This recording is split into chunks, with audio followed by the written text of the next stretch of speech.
Hello, and welcome to another edition of Razorwire. Overzealous security. What is overzealous security? Well, today I have gathered some of the greatest professionals in the security industry, to discuss this matter of why information security people and security people in general sometimes get a bit of a bad rep for overzealous security. Is it real? Where have we come across it? What interesting stories and anecdotes and tips and situations we have been in or we see from time to time where security has gone from being just security to overzealous security. Now join me on this journey with my co-hosts.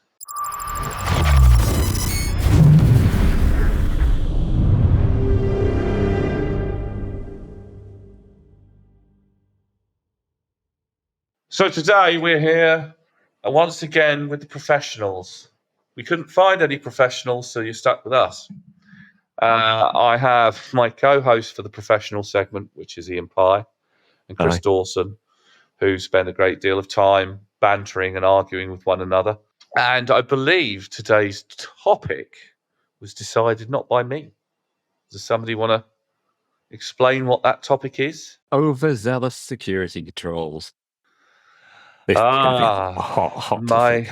My favourite. So, in the world of information security, when you have been in it for as long as I have, which is 30 odd years, as most of you will know by now, information security professionals the world over and in various different cultures and various different parts of the world have had the words echoing through the halls of, isn't that a bit much? Or why do I have to facilitate multi-factor authentication because I have to now remember how to do it by myself without a manual? Or why do we need to keep these doors locked because it's really, really hot in here?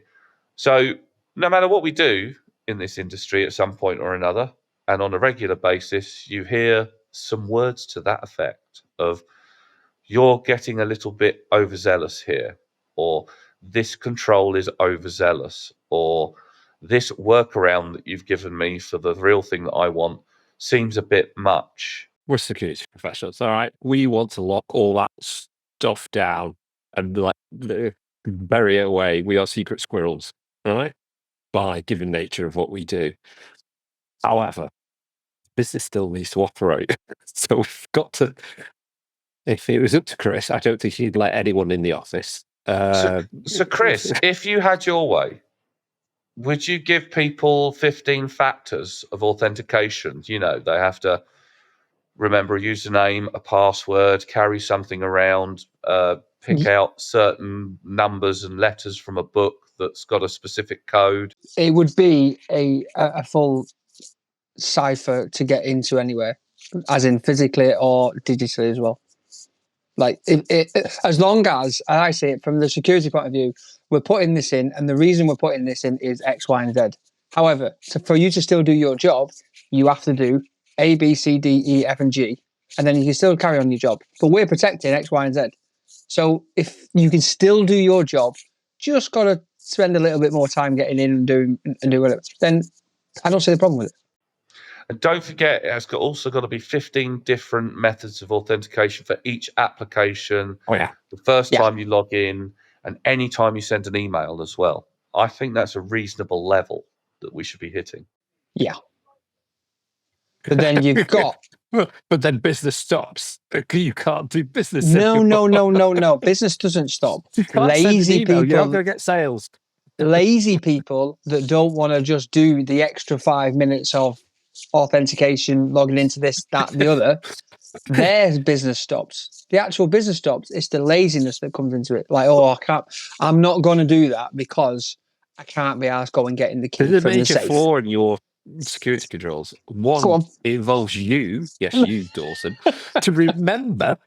One, it involves you. And two, you have to remember and be able to read and write. So 3 hurdles Yeah, already I can't, for I can't you do that. to actually enter a password just to unlock the front door. Yeah, but if you just have password 1 for everything, you're all right, aren't you?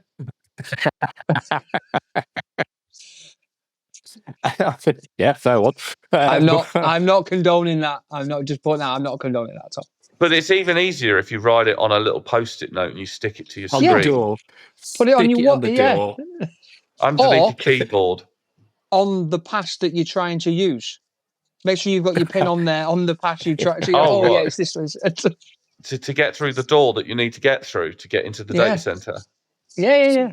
Does it also have the little kind of key combination for the racks that you need as well, that you never change? See, we Feel set at 000. 1111. I would say for any largest data center that has any of their critical infrastructure clients, blah blah blah blah blah, all that rest of it, is that you need at least 7 layers to get anywhere near that. Does it include having to bring your firstborn for verification every time you want to Urine get in? samples, blood test, fingerprint scanners, retinas, the whole works. I'm seeing a lot of like biological requirements here.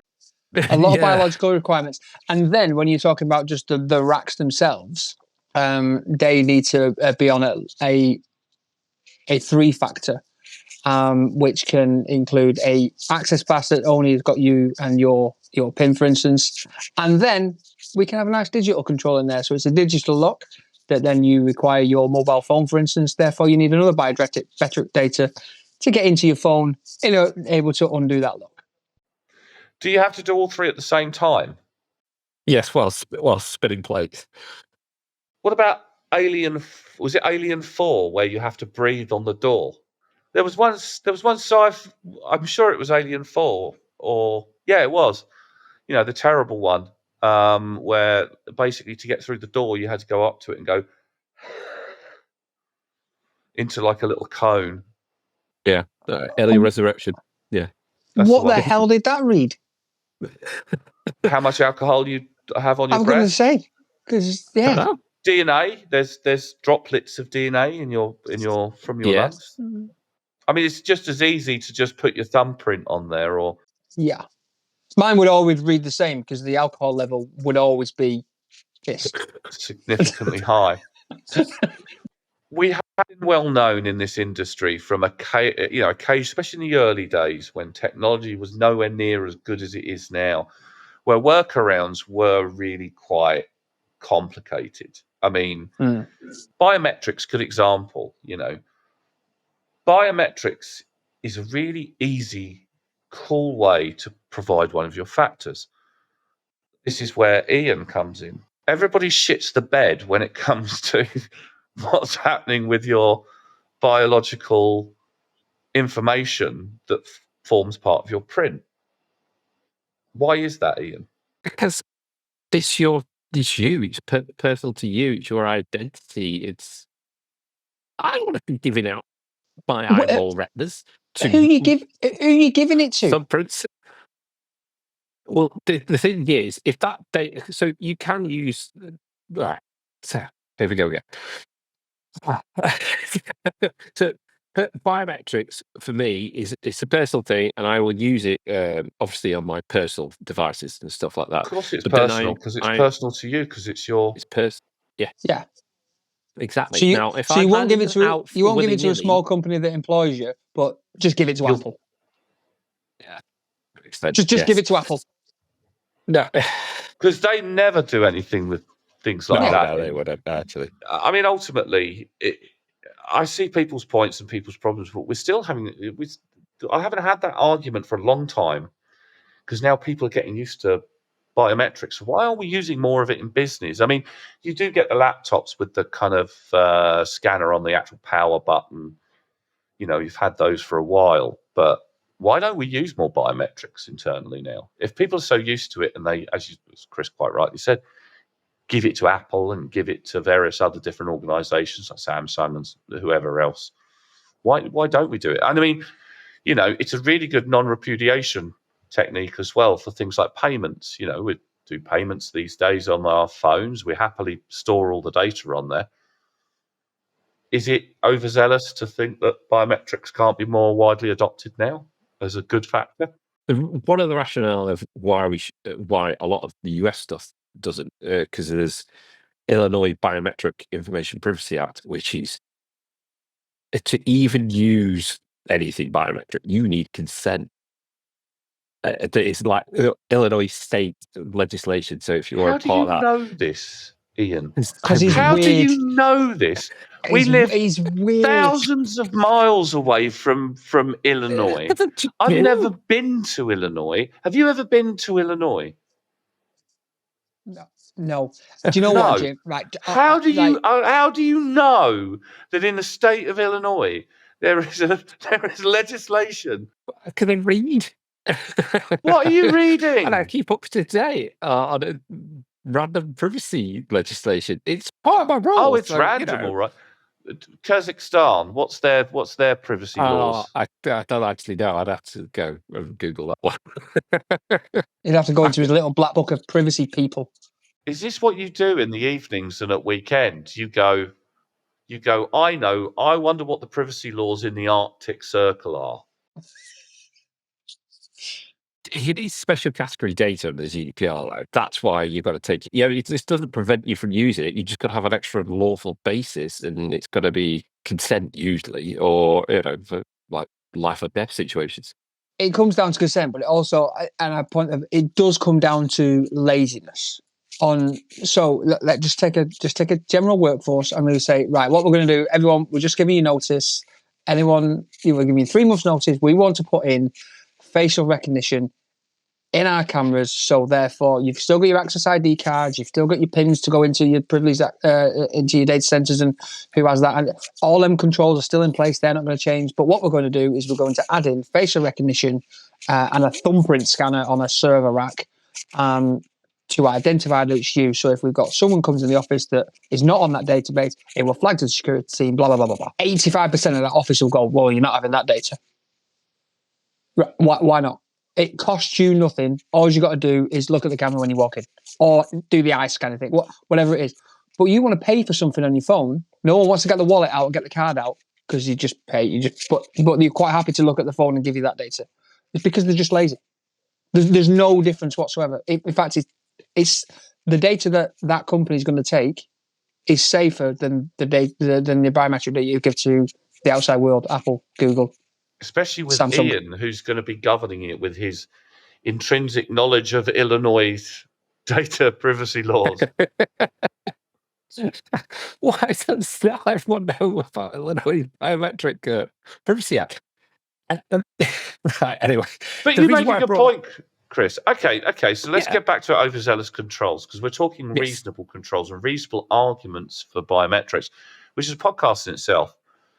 What is the most ridiculous, overzealous control, without naming it and shaming any companies or people, that you have experienced in your career? For those of you not watching the video, they're both staring into space, recollecting the various different stupid moments they've had in their careers and picking out the right one. How many arguments have I had with security guards? Quite a few. Just like, let me in. Let me. Non-military. I'm going to sit on the fence because when you say overzealous, most of the controls I've implemented, so I'm not going to say the bad. That's even better, mate. One of the things that I've had is the bubbles, the sliding doors, where like the airlocks, basically an air gap shit. What's wrong with the door? Why have we got that air gap thing? What's wrong with 2 doors? And that's it. Because I've been stuck in those so many times because they always fail. And just there going. That's just costing it, because if you have 2 doors, you've got to have 2 walls that support them doors. So you just got to have 1 wall with 1 door that's got 2 doors in it. That's all it is. That's just cost. Plus, it helps seal the thing for the poisonous gas they're going to spray in. Yes, I've been trapped in those things so many times. And it looks better.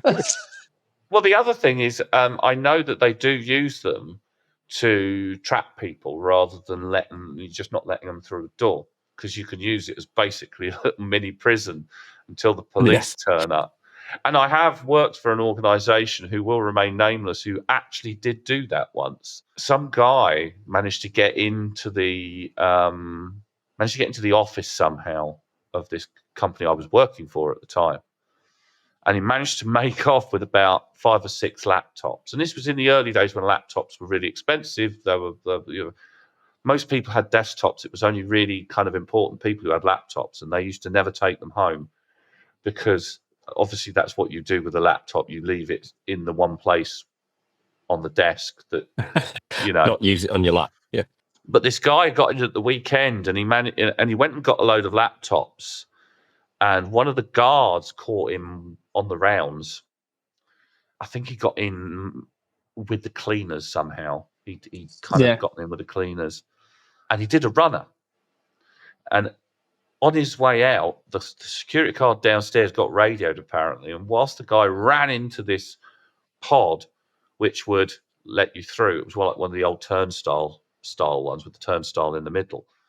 And the guard just went, lock halfway through. And this guy basically got jammed in with these like 5 laptops in this bag and was furiously trying to break this turnstile kind of pod security system. And the security guard was laughing whilst the police were being summoned. Those pods do work, but they've got pressure plates quite often to weigh you. Now, I find that overzealous. Can you not see somebody walking through a pod? If you've got security guards sat there at the front desk, I'm sorry. Will they not notice someone carrying out a rack of blades? Because I know I would. They're just produced. All right, mate. Excuse me, mate. You might be carrying out those blades. Can you come back over here? Oh, I mean, how are you not going to notice that? I mean, where are you going to hide enough stuff to give you enough weight for that pressure sensor to really go nuts? Are you going to hide them in your trousers? But if you linked the facial recognition with... Hang on. If you linked facial recognition... face. If you linked the facial recognition to the weigh-in pod, let's say, and when you come in the office, you weighed 90 kilos, and as you was walking out, you're 110, you'd be like, how much have you eaten today? Or have you got 10 laptops in your backpack? I don't want a security guard being Weight Watchers for me. Go on then, Chris. Give it. I'll open it up to your military days. What's the most ridiculous, eye-wateringly overzealous security control that you've ever experienced? Not that you've ever given to other people. I think sometimes it doesn't. I'm not even going military. I'm going airport security. It's the bane. I can't stand it. It's the most ridiculous thing I've ever heard or seen of in my entire existence. It doesn't make any sense to overzealous. Here we go. The liquids that you can only carry 100 mils through. Right, so you can only carry 100 mils. They've stopped that now, though, haven't they? In certain airports where they've got special equipment to scan special equipment to do what? I think the scanning for is like explosive liquid and stuff like that, isn't it? Okay, so they've got brand new scanners that do it for them there. The bag that goes through, and then they scan it and they go, it's under 100 mil, under 100 mil, under 100 mil. Why have I got to put it in a plastic bag? What the fuck does that mean? I don't quite understand. Why have I got to put them 100 mils that are allowed through? If I put them all together, they can go through. But if they're not all together, they can't go through. But is this what's this bag made of?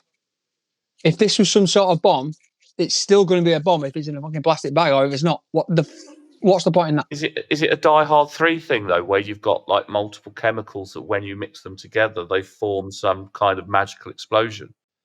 Which is even worse if they're saying, "Oh, you can't take all these through in your bag. You've got to put them all in one little bag." You're asking me to put the bomb together. How fucking stupid is that? Having flown with Chris for work purposes before, I can, There's no need irate at the security probably It gets really irate. It's quite Excuse me, amusing to sir. watch. Can you take your hoodie off? But I'm going in that big scanner that you've got to make me stand up in there. Like, what do you think the hoodie's made out of? Fucking Teflon. Like, you can see through my body, you pillock. What do you need? What is the hoodie going to do? No, it's cold. Airports, just airports in general. I have to say, airport security is not the greatest kind of experience you can experience when it doesn't comes make to any security. sense. I love it when they go through, Chris. It makes no sense whatsoever. I just watch him. While we're on airport security, stadium security. I went to Old Trafford this last week, and every time I go, same thing. I'm going in, put my keys, wallet, and phone in one hand. Guy scans me. It beeps about 8 times because of the belt. Blah blah blah. What's he checking for? Because every time it beeps, I never got pulled aside and said, "Oh, sorry, sir, we think you've got a knife on you." What are you doing here? Apart from someone's paying you for no reason whatsoever. What's the point? Everyone's seen that. Overzealous. That is just incompetent. Yeah, that's the control that's not working. But if you're not going to, it's overzealous if you're not going to implement what happens when that beeps. Yeah. I'm going to give you one. Go on. Overzealous controls. It's not actually an overzealous control. It's more of it can be, but it's more of a tangential one. Bureaucracy. Oh, bureaucracy. I love bureaucracy. I know you love bureaucracy. I wouldn't have a job without it. But there are plenty of IT professionals, our brethren from the IT departments the world over, lament at overzealous change control and the time required to complete something simple like starting a new, and this is not really the IT people, this is actually the general users. Why does it take 2 weeks to create a new user? So are you on about the overzealous controls of what the company are putting in and that the individual doesn't want to do them? Or well, the overzealous controls, I think, is the bureaucracy. But no, I mean, look at resetting passwords. Resetting passwords has now become very complicated because of deepfakes. Yeah. Because the best way to verify in a world where we all work from home, or everybody works from home some of the time at least, some idiot always forgets their password, usually when they've gone on holiday, or if they're just terrible at IT, locking themselves out on a regular basis. How do they verify it's you? Do you know what? I will put that on there. In a company I have worked for, in order to access your computer, you need your mobile phone for 2-factor authentication. If you don't have if you didn't take your phone with you, forget it. You've left it at home when everyone was in the office, for instance. You left it in the office. You go down to IT and say, "I've left my phone. I need an unlock code." Their answer was, "We have to go home and get it." I'm like, "But it's 4 hours away. I can't just go home and get it. I'm really sorry." That was it. Like, but you know who I am. I work for this company. Just give me the PIN code. Nope. That is overzealous. What happens if you break your phone? If you're driving to work, you get to work, it falls down the toilet, you spill your curry on it the night before. Well, I imagine then things Dawson would do. Yeah, I imagine then if they're a little bit overzealous, then you would hand your broken phone back in, and then they'd say you can log on to your equipment when we've issued you a new one, and set that up. Which again is a couple of days, isn't it? Yeah, but doesn't that equate to free holiday? Not if you're a salesperson. No, that's your commission gone. Yeah. So again, I think that comes back to the human entity of it, of someone actually having a bit of common sense. I don't know. I think there's a lot of people in business that think we're just there to make up security controls. It's like agile. Do you remember that? Agile project management. I don't know if it's still a thing anymore, weirdly enough. I haven't seen it for a while. I've heard people saying we use agile, and you go in and you sit with them, and it's obvious they're not using agile. It's just become some kind of name or a process. But I mean, real agile back in the day was you'd all stand in a room like a bunch of idiots, and then you'd write on a little post-it note the item that you wanted to be implemented, and then you'd all put it in the middle of the big glass window or on the big whiteboard, and then you would have a priority system where anything security would migrate down to the it's never going to be implemented section of the board. Multi-factor authentication, yes, of course, that's really important. Let me just migrate it down here for us to think about how we're going to implement this. Oh, new ways for the customer to interact with the back end. Yes, that's really important. Let's put it up here. Penetration testing, that seems a bit overzealous. Why would we need to test any of our products? Let's put this down over here in the nice to have section of the board, or the never going to implement part of the board. Let's talk about that kind of view of the overzealous controls.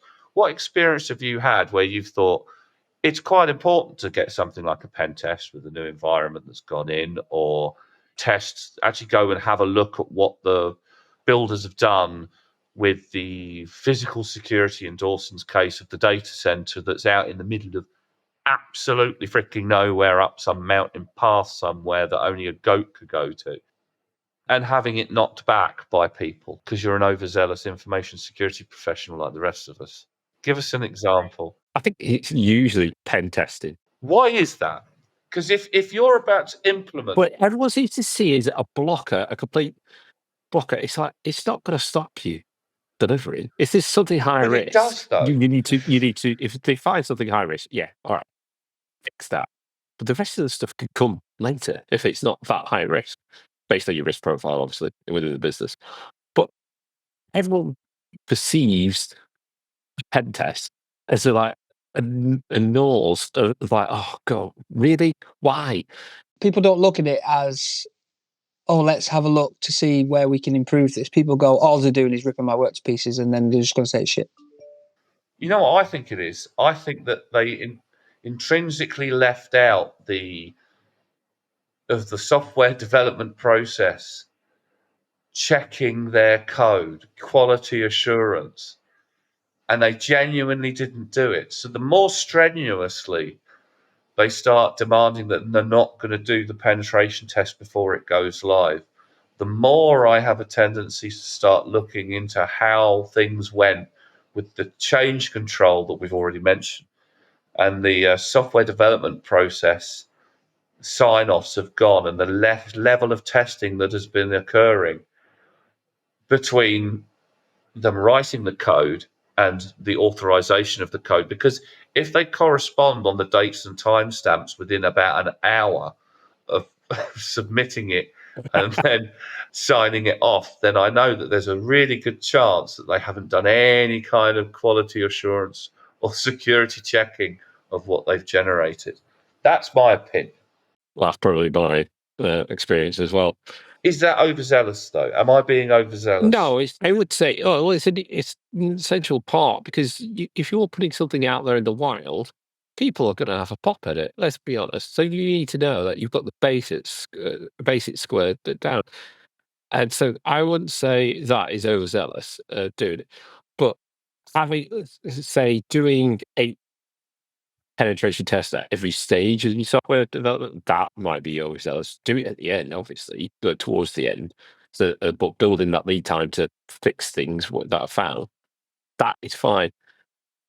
There's like a middle ground you've got to be. You don't want it too over onerous for everyone to like do, and you don't want it to like touch where it's like actually completely not worth it. You know what you need in that case? Oh, here we go. Continuous penetration testing from Razor's Edge. It would fix that problem in every single way, because you could understand your vulnerabilities as they arrive, as the code is released. You won't need to have snapshot in time pen tests that are very expensive. Check it out on www.razorthorn.com. It's called Razor's Edge. No, I'm not pushing Jim's product, but it does make sense, doesn't it? Because by the time you get to the end of it and then it's ripped apart by the pen tester, then you got to start again, or it takes 6 months to fix. And you need retests. And then you need just fix it as you're going along. So then when the pen tester comes at the end and says, "Oh, here's our new product. Have a look at it." They go, "Oh, you're all good. I think you maybe tweak this, that, and a little bit. That you're good to go." Consensus is that Razor's Edge actually is the greatest product in the world when it comes to maintaining your DevSecOps in your web applications and even your even your infrastructure, internal and external. Shameless plug. Stop now. Thank you. That was pretty crazy. I didn't know he was on a plugin podcast. I would have got some stuff going. Yeah, We've not signed up for this. I'd have got some stuff going. Going back to what I was saying, like you've got to find a middle ground. I suppose when it comes to security controls, I always hark back to ISO 27001, which is risk based. So, what's your risk appetite? Oh no! And then match your security controls to that, so that they're not overzealous. So you can actually, You've mentioned the next bit: risk management. The perception that all risk management is either overzealous or it's not zealous enough. The risk manager I work with is definitely overzealous. Is he a real big pain in the arse that requires like chapter and verse to qualify and quantify a risk? Yeah. So tell us all the problems with your risk managers. Oh, I could tell you. The risk manager that I have encountered before would be along the lines of, where do you see any vulnerabilities? And we go, well, we've got vulnerability A, B, C, D, E. There we go.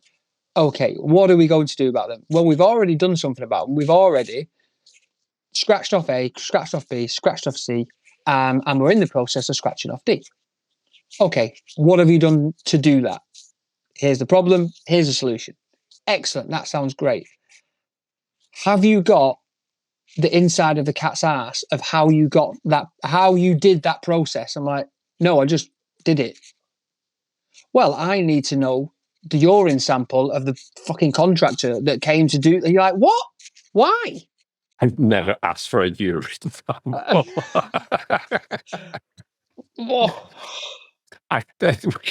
Right.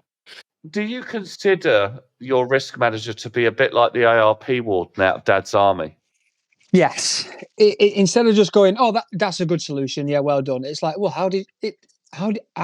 show me you working out. What? I've got the right answer. I don't need to show you the working out. A good risk manager holds a mirror to your work and asks you questions about it and says, show me why. Well, to be fair, I mean, it's really awkward actually in the infosec industry, and I think in any security industry. I'm sure you probably had this in the military as well.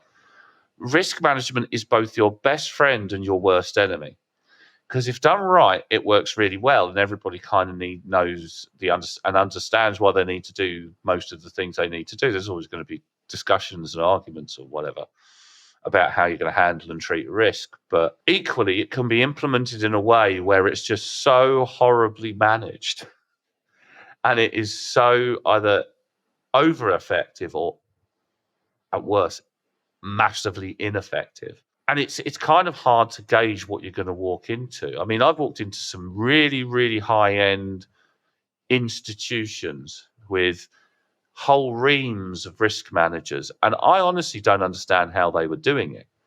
Now, bearing in mind, I've been dealing with it for years and years and years. I've obviously interviewed Jack Jones, one of the key the founder for the fair risk methodology. I've audited pretty much every possible method of doing risk management on the planet. There's not many that surprise me anymore. The implementations of them surprise me, but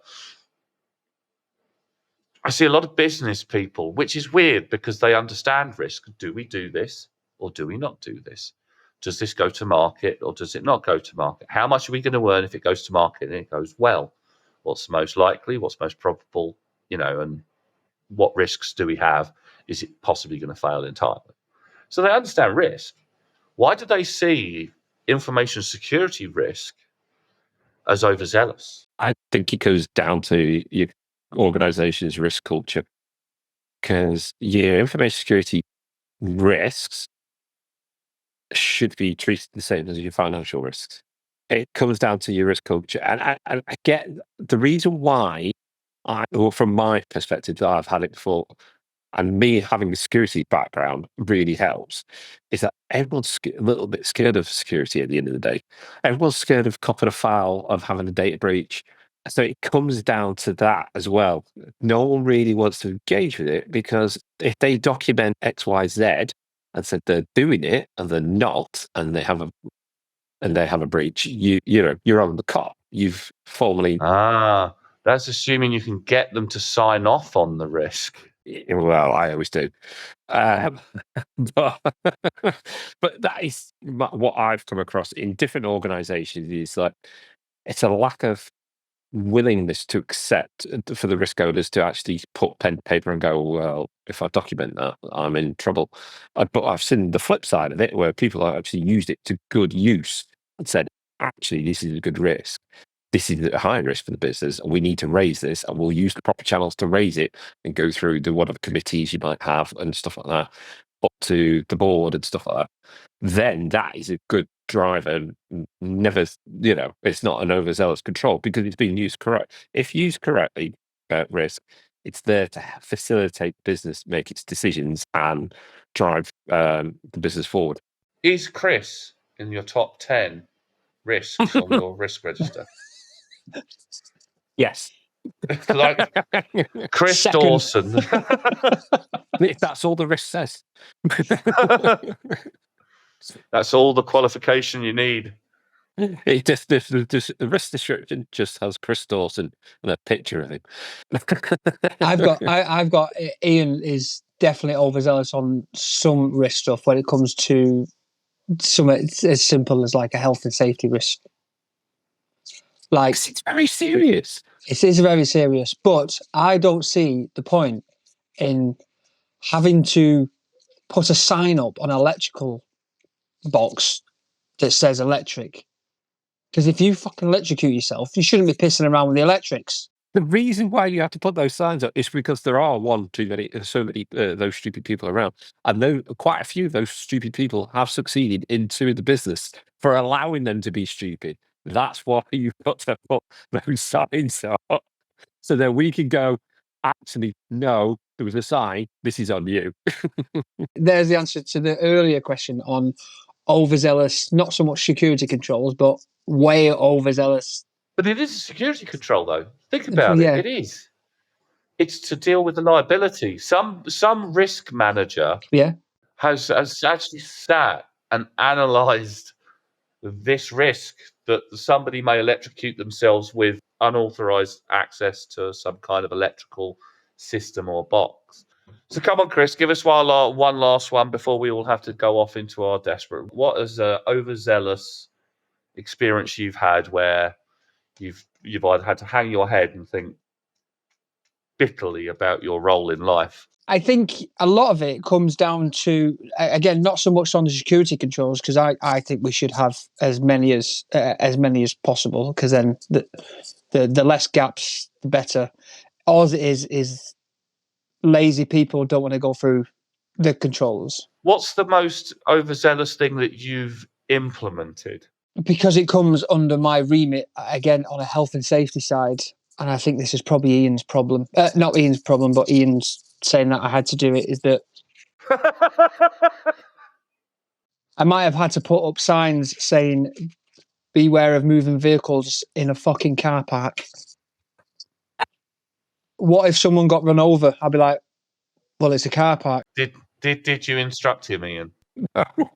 It's definitely an Iain thing. I wish I had, honestly. I would have had a field day with it. Well, there you go to all our viewers and listeners out there. That is indeed some, thought-provoking stuff from our fellow professionals on overzealous controls we've experienced, overzealous controls that Chris has had to put in place because of Iain and his risk management horror. And we've also established that Iain Pye is a master of understanding security legislation all around the world. And on that note, thank you ever so much for our more lighthearted segment that we tend to do. It has actually got quite a good following on the shorts. Not as much as a good following on the videos compared to the burnout videos. Apparently, when we talk about people burning out and losing their minds over the amount of work they've been given by a risk manager, they have lots of people have experienced this or are possibly experiencing it. Jim, before we wrap up there, what I would like to ask everyone, if we could, on the next few videos we do, can we stick out a vote of the most, who people agree with most? me or Iain on some of the videos. That'd be a good one. Why are you doing this? I shall instruct my That'd be good. marketing team to get straight on it. We'll make sure that it goes. I think we can put it out on YouTube. I'll definitely make sure it goes out on LinkedIn. Yeah, we can make that happen. So what is it we need to ask? Who's more right, or who do people? No, not right. Who do people Who do agree people with more? agree with more? Iain or Chris? Right, we'll make it happen. Well, if you see that vote, we will obviously. Please feel free to vote on that particular one. Maybe we'll figure out some kind of prize or a booby prize or just no prize at all. Maybe the person who gets the least votes has to eat a can of Stromerman. And if you don't know what Stromerman is, it's the fermented fish you can buy it from, I think, Sweden and Norway, and the cans kind of puff out, and it's rancid herring. Icelandic version, the Harkle with the sharks fermented. Yes, it's great. Easy. Fantastic. Right. That really is the actual end, guys. So thank you ever so much for watching. We're doing all kinds of content all the time. If you have any recommendations for the professionals on subject matters of a bit more lightheartedness to kind of cover, please feel free to note it down and we shall discuss it at great length. But thank you very much, and thank you very much to my fellow professionals on this episode. We'll be seeing you all again soon. In addition, I do have a book recently come out, the Cyber Sentinels Handbook, a primer for information security professionals. Now, this book is very much geared up towards professionals at all levels of their career, be they starters, be they newcomers, be they people who've been in it for a little while and maybe looking for a little bit more direction, albeit the older ones looking to maybe reground themselves in some of the more important aspects of the trade that maybe they've forgotten over time. I've had lots of good feedback from a lot of different readers of a lot of different levels, so please feel free to get yourselves a copy. We've got the e-copy, we've also got the paperback copy, and if you don't want to spend any money, you can go on Kindle Unlimited and read the book for free there as well. So thank you ever so much again. Look after yourselves, and we'll be seeing you again soon.